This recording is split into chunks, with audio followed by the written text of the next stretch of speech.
तो अभी जो टॉपिक मैं आपको पढ़ाने वाला हूँ वो टॉपिक है सिंगल फेज ट्रांसफार्मर। ठीक है। और सिंगल फेज ट्रांसफार्मर में जो आपके सिलेबस का पार्ट है उसी को पढ़ाना है। ध्यान से देखिएगा आप लोग। सिंगल फेज ट्रांसफार्मर में मैंने आपको ये भी बताया सिंगल फेज फेज को ये होता है एक्चुअल में फेज, जिसको हम फेज ऐसे रिप्रेजेंट करते हैं। तो पहले तो क्या होता है सिंगल फेज, मैंने आपको बता दिया है। जिसको सप्लाई सिंगल फेज देंगे वो सिंगल फेज होगा ट्रांसफार्मर। अगर थ्री फेज सप्लाई देंगे तो वही ट्रांसफार्मर क्या होगा, थ्री फेज ट्रांसफार्मर, जिसमें 3 टर्मिनल होंगे। मैंने आपको ये भी बताया कि सिंगल फेज सप्लाई क्या होता है और थ्री फेज सप्लाई क्या होते हैं। ठीक है। अब ये सिंगल फेज का तो हो गया, ट्रांसफार्मर क्या होता है इसके बारे में हम जानेंगे। ठीक है। और आपका जो सिलेबस है उसके हिसाब से आपको पढ़ना क्या है, बस थोड़ी वर्किंग या वर्किंग प्रिंसिपल कह सकते हैं, कंस्ट्रक्शन। ये पहले हम शुरू करते हैं यहाँ से, ये 3 टॉपिक आज कवर करते हैं। तो वर्किंग प्रिंसिपल और कंस्ट्रक्शन यहाँ से शुरू करेंगे। ट्रांसफार्मर की डेफिनेशन शुरू करते हैं, क्या होता है ट्रांसफार्मर। आपने देखा भी होगा हर जगह ट्रांसफार्मर दिखता है। तो ट्रांसफार्मर जहाँ भी आपने देखा होगा वो एक जगह पे स्थिर होता है। ठीक है। उसको कहीं पे मूव, इधर से उधर मूव नहीं किया जाता है। ठीक है। और उसका काम क्या होता है, देखा होगा 2 साइड से वायर होते हैं। एक साइड से कहीं वायर आया होता है, कहीं से आया होगा, और कहीं दूसरे साइड से कहीं जाया जाता है। ठीक है, जाता है। तो इसका मतलब क्या है कि ट्रांसफार्मर क्या होता है, ट्रांसफॉर्म करता है। ठीक है, या ट्रांसफर करता है किसको, वायर के थ्रू जो आ रहा है उसको, एक वायर के थ्रू आ रहा है तो उसको ले रहा है और दूसरे वायर के थ्रू उसको भेज रहा है कहीं पे। ठीक है। तो वो क्या कर रहा है, ट्रांसफर कर रहा है। और है क्या, ये स्टैटिक डिवाइस है। और ये जितने भी वायर आप देखोगे ये सारे एसी सप्लाई उनको दिए गए हैं, कोई भी डीसी सप्लाई नहीं दी गई है। तो इन्हीं सब चीज़ों के बारे में बात करेंगे। मैं डेफिनेशन से शुरू करता हूँ। इसको डेफिनेशन इसका क्या होता है, इसका डेफिनेशन होता है transformer transformer is a static. एक एक लाइन को मैं आपको समझा रहा हूँ क्योंकि बहुत इंपॉर्टेंट है समझना। ठीक है। दैट ट्रांसफर, इसका नोट्स बनाना शुरू करिए, नया टॉपिक है, हालांकि पुराने से जुड़ा हुआ है लेकिन फिर भी, जैसे ये एक सिंगल पेज जो था वो जुड़ा हुआ ही था। That transfer electrical energy from one circuit to another circuit at the same frequency। ठीक है।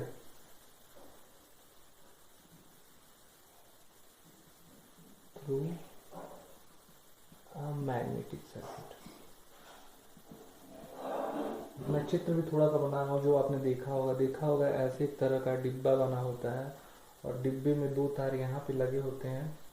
ठीक है, 2 तार लगे हुए, अंदर की बात अभी नहीं बता रहा हूँ। और ये बाहर से 2 तार ऐसे चले जाते हैं। अगर ऐसा कहीं आपने देखा है इस तरह का डिब्बा, और इस तरह के डिब्बे को नीचे लगाया जाता है। ठीक है। तो ये जो होता है यही ट्रांसफार्मर है, कहीं भी आपने देखा होगा, बहुत बड़े लेवल का होता है ये। उसमें क्या होता है अभी मैं इसके बारे में बताऊंगा क्या होता है। फिलहाल ये जानिए कि ट्रांसफार्मर क्या है। इट इज ए स्टैटिक, भैया एक स्थिर डिवाइस है। वो जहाँ होगा ये यहाँ लगा होगा, जो क्या करता है, ट्रांसफर करता है। ट्रांसफार्मर क्या करता है, ट्रांसफर करता है किसको, इलेक्ट्रिकल एनर्जी को। किस फॉर्म में, या तो वोल्टेज के फॉर्म में, जो इस तार में आ रहा होगा उसी को करेगा। तो किसको करेगा, वोल्टेज और करंट को ही करता है। तो transformer is a static device that transfer electrical energy from one circuit. ये एक सर्किट है, अगर इसको बंद कर देते हैं, सप्लाई दे देंगे तो ये एक सर्किट हो जाएगा। From one circuit to another circuit, अगर इसको हम कर देंगे तो ये भी क्या हो जाएगा, अगर यहाँ लोड कनेक्ट कर देंगे ये दूसरा सर्किट हो जाएगा। At the same frequency, frequency same रहेगा तभी ट्रांसफर होता है, नहीं तो नहीं होता है। और यह एक एसी डिवाइस है, इसलिए क्या होगा, इसमें मैग्नेटिक क्वालिटी आएगी। तो मैं आपको हिंदी में बता रहा हूँ, ट्रांसफार्मर एक स्थैतिक मशीन या डिवाइस है जो इलेक्ट्रिकल एनर्जी को बिना आवृत्ति बदले हुए एक परिपथ से दूसरे परिपथ में ट्रांसफर करता है, इलेक्ट्रिकल एनर्जी को। ठीक है। और थ्रू ए मैग्नेटिक सर्किट के द्वारा। ठीक। तो ये एक डेफिनेशन है, इसको आप नोट कर लीजिए। मैं आपको आगे बताता हूँ इसमें जो पढ़ना है, वर्किंग और प्रिंसिपल कैसे होता है, इसका फंडा मैं आपको क्लियर करता हूँ। ठीक है। तो यहाँ पे वर्किंग या प्रिंसिपल ऑफ ऑपरेशन दोनों एक ही चीज है। मैं आपको एक ही बता रहा हूँ इसका वर्किंग प्रिंसिपल। कभी भी ट्रांसफार्मर का वर्किंग प्रिंसिपल आपके एग्जाम में बहुत आता है, और इसको जानने के लिए आपको चित्र जानना बहुत जरूरी है। बिना चित्र जाने आप इसको नहीं कर पाएंगे, और एग्जामिनर जो है वो चित्र ही देखता है। अगर आप चित्र बना लेते हो इसका मतलब आपको जानकारी है। ठीक है, तो मैं आपको चित्र बना के दिखा रहा हूँ। तो चित्र जो है नॉर्मल ही चित्र बनाते हैं फिलहाल।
अभी मैंने इसको जोड़ा नहीं, ये है लोड। जैसे इसको जोड़ देंगे सर्किट पूरा हो जाएगा, और इसमें धारा क्या हो जाएगी, प्रवाहित होने लगेगी।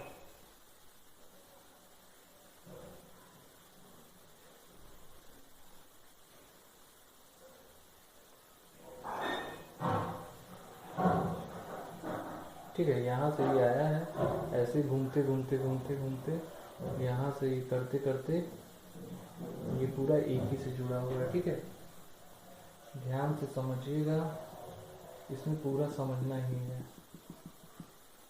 मैं इसे नीचे बना देता हूँ, समझने के बाद ही इसको लिखवाया जा सकता है, तो इसको आप समझिए ही का।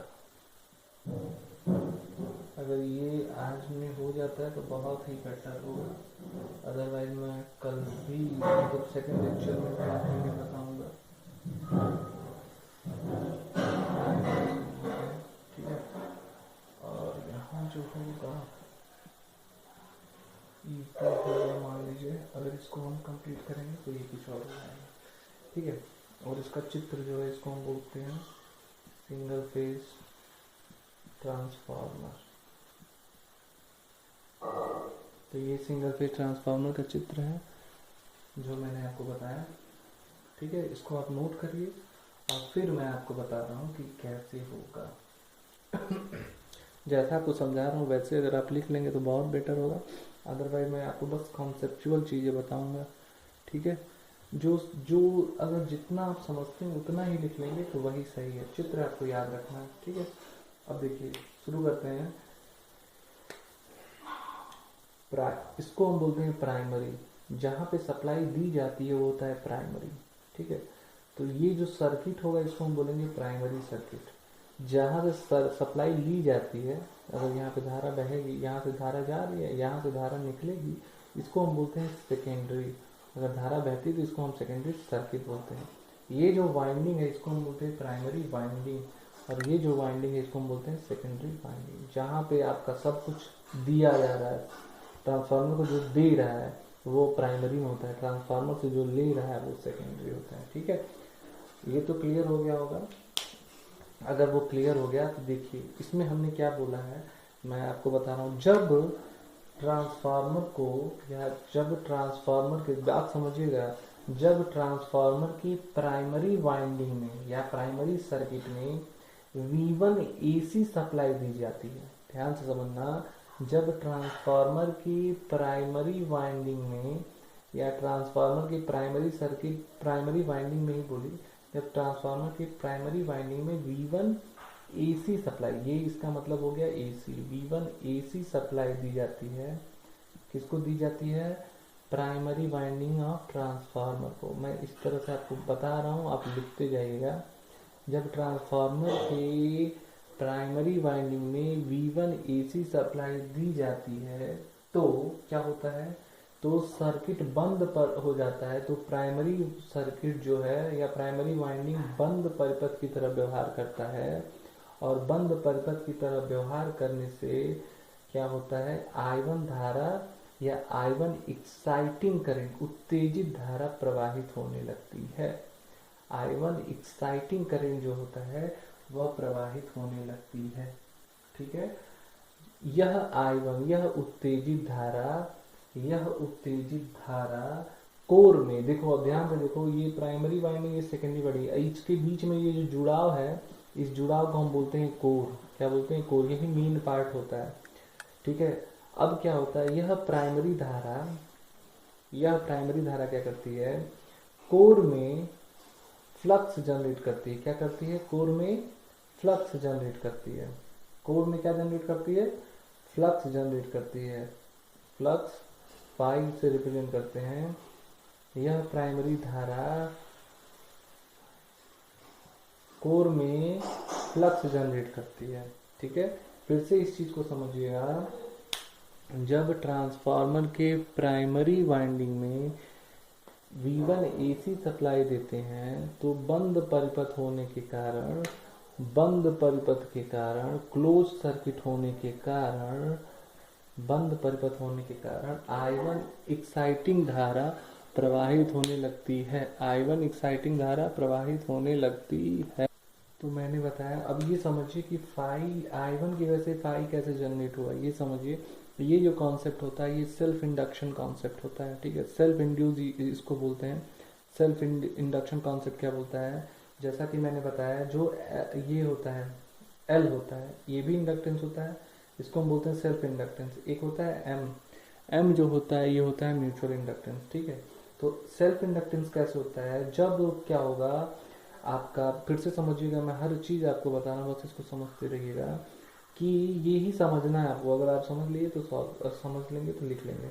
जब V1 AC सप्लाई देते हैं प्राइमरी वाइंडिंग में तो I1 जनरेट होगी, क्योंकि बंद परिपथ है। ठीक है, इसका मतलब ये होगा कि V1 से हमारा क्या है, I1 आया। इसमें ध्यान से देखिएगा, I1 की वजह से क्या आएगा, 5 प्रोपोर्शनल टू I1। जैसे ही I1 होगा तो I1 आएगा। क्या होता है, फ्लक्स कब आता है, जब AC सप्लाई दे रहा है, इसका मतलब वोल्टेज चेंज हो रहा है, ऐसे होता है ना, साइनसॉइडल मतलब हमेशा चेंज हो रहा है, I भी चेंज हो रहा है। तो अगर करंट चेंज होगा तो फ्लक्स आपका आएगा, और फ्लक्स भी क्या होगा, चेंज होता रहेगा। ठीक है, तो ये चीज मैं आपको यहाँ लिख पाऊंगा, यही आपको याद रखना है, तभी आप लिख पाओगे एग्जाम में। ठीक है, तो मैंने आपको बताया कि V1 AC सप्लाई देते हैं जिससे I1 धारा प्रवाहित होने लगती है, और इसकी वजह से क्या होता है कि फ्लक्स कोर में जनरेट हो जाता है। अगर फ्लक्स कोर में जनरेट हो जाता है, ये भी समझ लीजिए कि फाई बराबर होता है LI1। इसी को हम बोलते हैं सेल्फ इंडक्शन, सेल्फ इंडक्टेंस भी बोलते हैं। ठीक है, ये सब आपने 12 या फिजिक्स में भी पढ़ा होगा। ठीक है, इसको मिटा भी देते हैं। तो अब जो फ्लक्स जनरेट हो रहा है वो देखिए, ये जो फ्लक्स जनरेट कोर में हो रहा है, यह प्राइमरी में भी जुड़ा है और ये सेकेंडरी में भी जुड़ा हुआ है। और फ्लक्स जो जनरेट होता है वह, चूंकि ये चेंज हो रहा है AC सप्लाई, तो वो चेंज हो रहा है। ठीक है, तो अगर ये चेंज हो रहा है, फ्लक्स जनरेटेड इन कोर, ठीक है, और इसको मैं लिख सकता हूँ यहाँ से, विच, कौन लिंक है, विच कोर लिंक है, which link both primary and secondary winding. इसी तरह पॉइंट वाइज आप लिखेंगे तब भी आप नंबर पाएंगे। अगर हिंदी में लिखना है तो मैंने आपको शब्द बता ही दिए हैं। ठीक है, तो दोनों मैंने बताया, five generated in core which link, दोनों में ये लिंक होता है फाइव। ठीक है, ये भी बता दिया। अब मैंने बताया जब करंट चेंज हो रहा है तो फ्लक्स भी चेंज होगा, और फैराडे के नियम के अनुसार, अतः फैराडे के नियम के अनुसार आपको पता है फ्लक्स परिवर्तन की जो दर होती है वो किसके अनुक्रमानुपाती होती है, EMF के अनुक्रमानुपाती होती है। तो फैराडे के नियम के अनुसार, according to the Faraday law, क्या हो जाएगा, देखो ये चित्र में होगा, फ्लक्स जनरेट होगा तो फ्लक्स की वजह से क्या हो जाएगा, सेल्फ इंड्यूस्ड EMF जनरेट हो जाएगा। अब फ्लक्स की वजह से क्या हो गया, प्राइमरी वाइंडिंग में E1 जनरेट हो जाएगा, जिसको हम बोलेंगे सेल्फ इंड्यूस्ड EMF। ठीक है, स्वतः उत्प्रेरित विद्युत वाहक बल। ठीक है, ठीक है, अब यह ईएमएफ जो है इसको हम बोलेंगे प्राइमरी वाइंडिंग ईएमएफ, ठीक है। और यही फ्लक्स चूंकि सेकेंडरी से भी कनेक्ट है तो सेकेंडरी वाइंडिंग में E2 जनरेट हो जाता है जो होता है mutual inductance EMF, mutually EMF इसको बोलते हैं। मतलब किसी मतलब एक ये पूरे मैग्नेटिक फील्ड में है, ठीक है, इन दोनों में मैग्नेटिक फील्ड का सेम असर है क्योंकि फ्लक्स सेम जनरेट हो रहा है। किसी दूसरे के इसमें कुछ भी नहीं दे रहे हैं, सब सप्लाई इसमें दे रहे हैं, लेकिन इसके साथ ये मैग्नेटिक फील्ड होने की वजह से इसमें जो धारा में चेंज हो रहा है उस धारा के चेंज की वजह से यहाँ पे अगर विद्युत वाहक उत्पन्न हो जाता है तो उसको हम बोलते हैं म्यूचुअली इंड्यूस ईएमएफ बोलते हैं, ठीक है। और यही होता है फैराडे का इलेक्ट्रोमैग्नेटिक इंडक्शन लॉ। अगर कोई तुमसे पूछे ट्रांसफार्मर किस पे डिपेंड करता है, किस लॉ पे बेस्ड है, तो फैराडे के विद्युत चुंबकीय प्रेरण के सिद्धांत पर निर्भर करता है। अब मैं इसके आगे लिख देता हूँ E1 के बाद E2, ठीक है, E2 जनरेट हो जाएगा। अब आपको पता है कि लेंज लॉ के अनुसार ये तो E2 किसकी वजह से हो गया, इसकी वजह से, ये दोनों हो गए। अब चूंकि लेकिन लेंज के नियम के अनुसार प्राइमरी जो इंड्यूस ईएमएफ होगा वह हमेशा सेकेंडरी इंड्यूस ईएमएफ का विरोध करेगा, या हम इस तरह से बोले प्राइमरी ईएमएफ, पहले इधर सोचिए, अब यहाँ के बाद सुनिए, अब यहाँ पे लिखेगा लेंज के नियम के अनुसार हमेशा E1 जो है वह V1 का अपोज करेगा, V1 का अपोज करेगा, क्योंकि लेंज का नियम बोलता है कि जो चीज जिससे उत्पन्न होता है, मतलब अगर करंट या वोल्टेज जिससे उत्पन्न होता है वह उसी का विरोध करता है। E1 किससे उत्पन्न हुआ, V1 से उत्पन्न हुआ, तो यह E1 जो होगा वह लेंज के नियम के अनुसार V1 का क्या करेगा, अपोज करेगा। अपोज करने का मतलब ये हुआ कि E1 और V1 एक दूसरे के बराबर और विपरीत होंगे। इसको इस तरह से बोल सकते हैं E1 बराबर माइनस V1, ठीक है, ठीक है। अब देखिए इतना तो हो गया, E2 जनरेट हो गया। अगर E2 वाइंडिंग से लोड को कनेक्ट कर दिया जाए, E2 वाइंडिंग से अगर लोड को कनेक्ट कर दिया जाएगा तो यह बंद परिपथ हो जाता है, और बंद परिपथ होने की वजह से E2 में जो बंद परिपथ होने की वजह से क्या होगा, E2 में कौन सी धारा प्रवाहित होने लगेगी, I2 धारा प्रवाहित होने लगेगी, ठीक है, I2 धारा प्रवाहित होने लगेगी। और इस तरह से जो आपका लोड में I2 धारा प्रवाहित होने लगी, इसका मतलब क्या हुआ कि पावर डिलीवर्ड हो गया, और इस तरह से एक सर्किट में वोल्टेज देने से दूसरे सर्किट में धारा प्रवाहित हो जा रही है। तो इस फिनोमिना को हम बोलते हैं फैराडे का इलेक्ट्रोमैग्नेटिक सिद्धांत। और यही सिद्धांत जो है ये ट्रांसफार्मर का प्रिंसिपल है, वर्किंग प्रिंसिपल है, या तो ये वर्किंग बोलिए या प्रिंसिपल बोलिए या वर्किंग प्रिंसिपल बोलिए, ठीक है। तो इस तरह से होता है। और यहाँ भी देखिए अगर इसको एक साथ हटा देंगे तो यहाँ पे जो वोल्टेज होगा वह E2 और V2 दोनों क्या होगा, बराबर होगा, ठीक है। तो इस तरह से मैंने आपको बताया, वर्किंग प्रिंसिपल बता दिया, इसके बारे में सब कुछ बता दिया। और हमेशा याद रखिएगा इस तरह से, इसको याद रखिए, चित्र याद रखेंगे यार तो ये तो ऑटोमेटिक हो जाएगा। कैसे, हम V1 देंगे, बंद परिपथ है तो I1 होगा। अब I1 चेंज हो रहा है, AC है तो फ्लक्स जनरेट होगा, फ्लक्स जनरेट होगा तो तुरंत आपका लॉ आ जाएगा, फैराडे का लॉ, तुरंत E1 जनरेट हो जाएगा। E1 जनरेट होगा आपका तो तुरंत म्यूचुअल इंडक्टेंस की वजह से E2 जनरेट होगा, E2 जनरेट होगा तो तुरंत आपका सर्किट क्लोज है तो I2 जनरेट होगा, पावर ट्रांसफर हो गया एक सर्किट से दूसरे सर्किट। यही आपका ट्रांसफार्मर का सिद्धांत है, बहुत ईजी है, वेरी ईजी। इस तरह से आपका ये टॉपिक खत्म होता है, ठीक है।